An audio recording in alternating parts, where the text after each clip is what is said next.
In 1962, nuclear warfare came close to ending the world.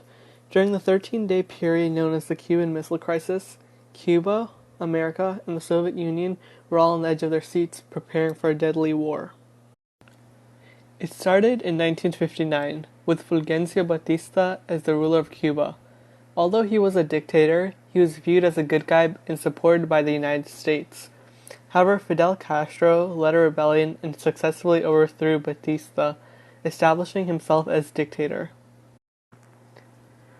Castro allied with the Soviet Union.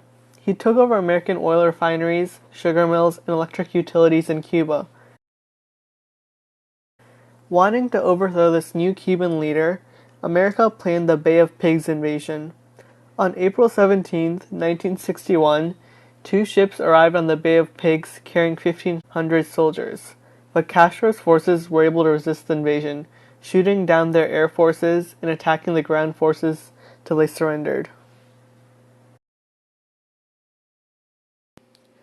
On October 14, 1962, an American spy plane found missiles in Cuba while flying over.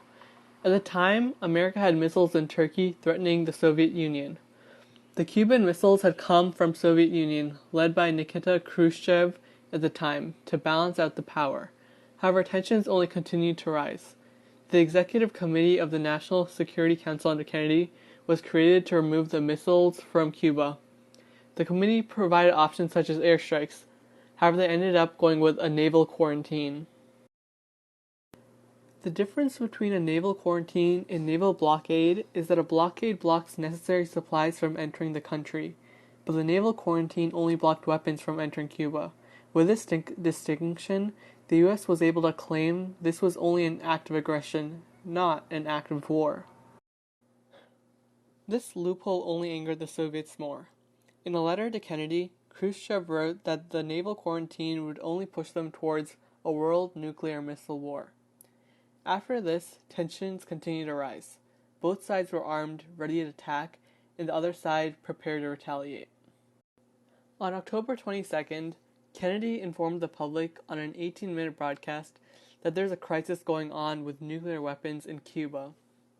Good evening, my fellow citizens. This government, as promised, has maintained the closest surveillance of the Soviet military buildup on the island of Cuba.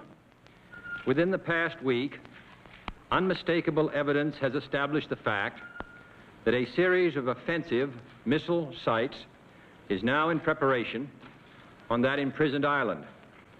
The purpose of these bases can be none other than to provide a nuclear strike capability against the Western Hemisphere. That same day, the U.S. reached DEFCON 2, the first and only time it ever has. DEFCON 2 is a stage right before nuclear war, meaning that the armed forces are ready for nuclear war. Now confirmed and completed our evaluation. War seemed inevitable, and there was fear of nuclear missiles being launched at any point. However, Robert Kennedy, a U.S. general attorney and brother of John F. Kennedy, met with Anatoly Dobrinin in Washington, D.C. Through negotiation, they came to the following agreement. The U.S. would remove Turkey and Italy missiles and would not invade Cuba. In exchange, the Soviet Union would take back their missiles. With this treaty, the fear of war had gone down. Cuba was not part of the decision to come to peace, so they were angry for no longer having any power. But this negotiation was able to end the 2 most terrifying weeks in history.